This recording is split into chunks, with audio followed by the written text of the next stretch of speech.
हमारा टॉपिक है पावलोव की क्लासिकल कंडीशनिंग थ्योरी, जिसे रिस्पोंडेंट कंडीशनिंग या पावलोवियन कंडीशनिंग भी कहा जाता है। एज ऑब्वियस, क्योंकि इस कॉन्सेप्ट को फिजियोलॉजिस्ट इवान पावलोव ने डिस्कवर किया था। क्लासिकल कंडीशनिंग बिहेवियरिज्म के अंदर आता है, जो कि एक सिस्टमिक अप्रोच है जिसमें ह्यूमन और एनिमल बिहेवियर को स्टडी किया जाता है। आगे बढ़ने से पहले हम कुछ बेसिक टर्मिनोलॉजीज जैसे कंडीशनिंग, स्टिमुलस, रिस्पॉन्स, इनको समझ लेते हैं, जो क्लासिकल कंडीशनिंग और पावलोव के एक्सपेरिमेंट को बेहतर समझने में हमारी सहायता करेगी। कंडीशनिंग कंडीशनिंग को सिंपल टर्म्स में एक फॉर्म ऑफ ट्रेनिंग या लर्निंग भी कह सकते हैं। दूसरे शब्दों में कहें तो अगर किसी ऑब्जेक्ट या इवेंट के कारण या फिर किसी रिवॉर्ड या पनिशमेंट के कारण अगर किसी व्यक्ति का बिहेवियर और लर्निंग में चेंज होता है तो उस प्रोसेस को कंडीशनिंग कहेंगे। फॉर एग्जाम्पल, जब भी स्टूडेंट्स क्लासरूम में टीचर को डंडा लाते हुए या डंडा पकड़े हुए देखते हैं तो सभी स्टूडेंट्स शांत हो जाते हैं। यहाँ सभी स्टूडेंट्स एक तरह के बिहेवियर के लिए ट्रेंड या कंडीशनड हो चुके हैं कि टीचर के आते ही शांत हो जाओ, उनके सामने कोई शोर नहीं मचाना है। नेक्स्ट है स्टिमुलस। स्टिमुलस की डिक्शनरी मीनिंग है something that excites an action और रिस्पॉन्स। मतलब कोई भी ऑब्जेक्ट या इवेंट हो जो आपके अंदर किसी तरह का रिस्पॉन्स या रिएक्शन या तो इनिशिएट करता है या फिर पहले से हो रहे एक्शन को फास्ट या स्लो करता है। उदाहरण के लिए जैसे गोलगप्पे या पानी पूरी का स्टॉल देखकर मुंह में पानी आ जाना। यहाँ पर गोलगप्पे एक स्टिमुलस है जो मुंह में पानी आने की प्रोसेस को इनिशिएट करते हैं। साइकोलॉजी के फील्ड में स्टिमुलस तीन तरह के होते हैं। न्यूट्रल स्टिमुलस, ऐसा स्टिमुलस जो किसी भी तरह के रिस्पॉन्स को जनरेट ना करे। उदाहरण के लिए कोई साउंड या स्पेसिफिक म्यूजिक, अगर उसे सुनकर आप कोई रिस्पॉन्स नहीं देते हैं, आपके मुंह में पानी नहीं आता है, तो वह साउंड या म्यूजिक एक न्यूट्रल स्टिमुलस है। अनकंडीशनड स्टिमुलस, ऐसा स्टिमुलस जो एक natural and automatic response generate करता है। यह हमारे अंदर हार्ड वायर्ड होता है। उदाहरण के लिए किसी अडल्ट का गोलगप्पे या पिज्जा, उसे देखकर मुंह में पानी आना, ये हमारे अंदर हार्ड वायर्ड है क्योंकि हम वर्षों से उसे स्वाद से खा रहे हैं। Next, conditioned stimulus. यह पावलोव के एक्सपेरिमेंट में खास इंपॉर्टेंस रखता है, जो हम आगे जानेंगे। यह वह न्यूट्रल स्टिमुलस है जो पहले किसी भी तरह का रिस्पॉन्स प्रोवोक नहीं करा रहा था। जब वह अनकंडीशनड स्टिमुलस की तरह का रिस्पॉन्स जनरेट करता है तो उसे कंडीशनड स्टिमुलस कहा जाता है।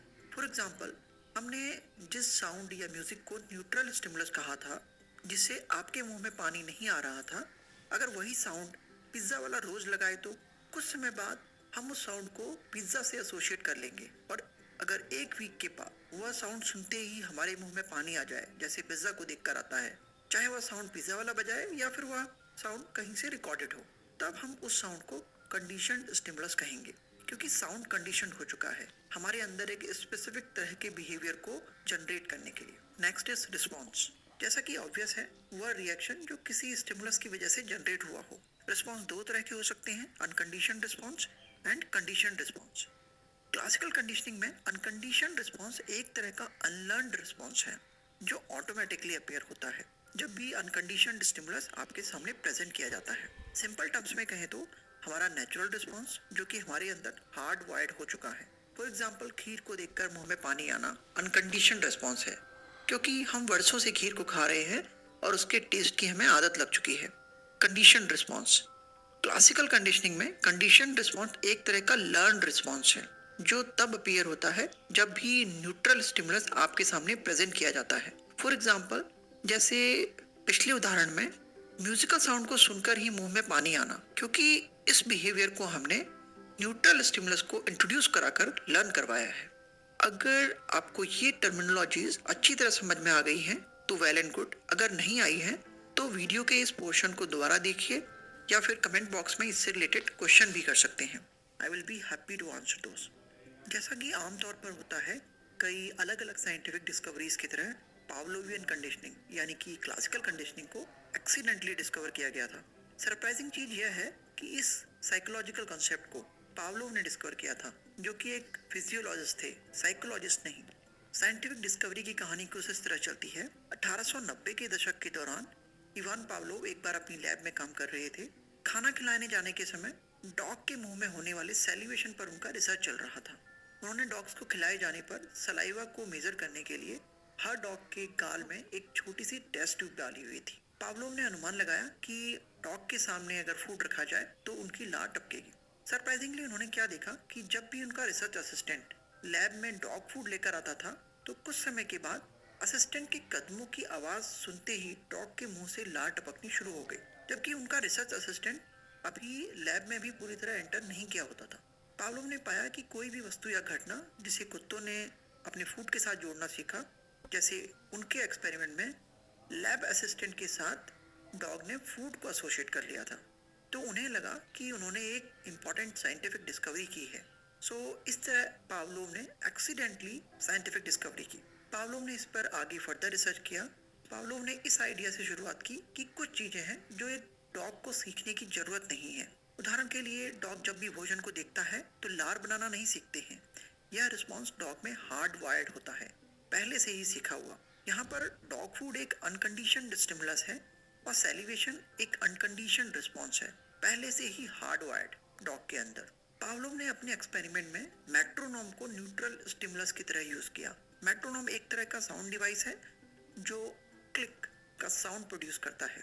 अपने आप में मेट्रोनोम ने डॉग्स में कोई भी रिस्पॉन्स जनरेट नहीं कराया। इसके बाद पावलोव ने कंडीशनिंग की प्रोसेस स्टार्ट की, जिसमें क्लिकिंग मेट्रोनोम को उसके कुत्तों को भोजन देने से ठीक पहले इंट्रोड्यूस किया गया और इस प्रोसेस को कई बार रिपीट किया गया। कई बार रिपीटिशन के बाद उन्होंने मेट्रोनोम को अकेले ही इंट्रोड्यूस किया डॉग के सामने। अब तक आपने भी अनुमान लगा लिया होगा कि मेट्रोनोम पर क्लिक करने की आवाज ने डॉग्स में सैलिवेशन के प्रोसेस को इंक्रीज कर दिया। तो डॉग ने मेट्रोनोम और फूड के बीच में एक रिलेशन बना लिया था और एक नया बिहेवियर सीखा। क्योंकि यह रिस्पॉन्स ट्रेन एंड कंडीशन किया गया तो इसे एक कंडीशन रिस्पॉन्स कहा जाएगा। और न्यूट्रल स्टिमुलस, जो कि यहाँ पर मेट्रोनोम है, अब कंडीशनड स्टिमुलस बन चुका है। In summary, classical conditioning, which is also known as Pavlovian conditioning, is learning through association. In simple terms, two stimuli are linked together to produce a new learned response in a person or animal. यदि आप एक neutral stimulus को unconditioned stimulus के साथ जोड़ते हैं जो पहले से ही अनकंडीशनड रिस्पॉन्स को ट्रिगर करता है, तो न्यूट्रल स्टिमुलस एक कंडीशनड स्टिमुलस बन जाएगा और एक कंडीशनड रिस्पॉन्स की तरह ट्रिगर करेगा, जो कि बिल्कुल अनकंडीशनड रिस्पॉन्स की तरह होगा। प्रश्न यह आता है कि न्यूट्रल स्टिमुलस कब इफेक्टिव होता है और कब नहीं। क्लासिकल कंडीशनिंग के इफेक्टिव होने के लिए न्यूट्रल स्टिमुलस यानी कि मेट्रोनोम अनकंडीशनड स्टिमुलस यानी कि डॉग फूड से जस्ट पहले होना चाहिए, ना कि उसके बाद आना चाहिए या फिर उसकी एंट्री के सिमिलर टाइम पर। कभी कभी न्यूट्रल स्टिमुलस के अनकंडीशनड स्टिमुलस के बाद में आने से भी कंडीशनिंग हो जाती है, पर वह बहुत टेम्परेरी होती है। Implication for classroom learning. Finally, classical conditioning का स्टूडेंट की लर्निंग पर नेगेटिव या पॉजिटिव किस तरह से इम्पैक्ट पड़ सकता है। टीचर को यह इंश्योर करना चाहिए कि स्टूडेंट्स स्कूल में पॉजिटिव एक्सपीरियंसेस को लर्निंग से एसोसिएट करें, ना कि नेगेटिव एक्सपीरियंसेस को। उदाहरण के लिए, अगर कोई स्टूडेंट को मैथ के टीचर जो कि काफी स्ट्रिक्ट हैं उनसे डर लगता है, तो वह उस डर के साथ मैथ के सब्जेक्ट को भी एसोसिएट कर लेगा। जैसे कि पावलोव के एक्सपेरिमेंट में डॉग ने मेट्रोनोम को फूड से एसोसिएट कर लिया था। इस तरह मैथ के सब्जेक्ट का डर उसके साथ जिंदगी भर रहेगा। शायद आपने ये एक्सपीरियंस भी किया हो अपनी स्कूल लाइफ में। एक तरह का मैथ फोबिया डेवलप हो जाता है। एक अच्छे टीचर को नेगेटिव के बजाय अच्छे एक्सपीरियंसेस क्रिएट करने चाहिए, स्पेशली उन सब्जेक्ट के साथ जिन सब्जेक्ट्स में स्टूडेंट्स को कंसेप्ट को समझने में थोड़ा टाइम लगता है या फिर काफी चैलेंजिंग कॉन्सेप्ट्स हैं। सोचो, अगर सभी के मैथ्स टीचर क्लासरूम में हंसी मजाक करने वाले हो तो इनकी तरह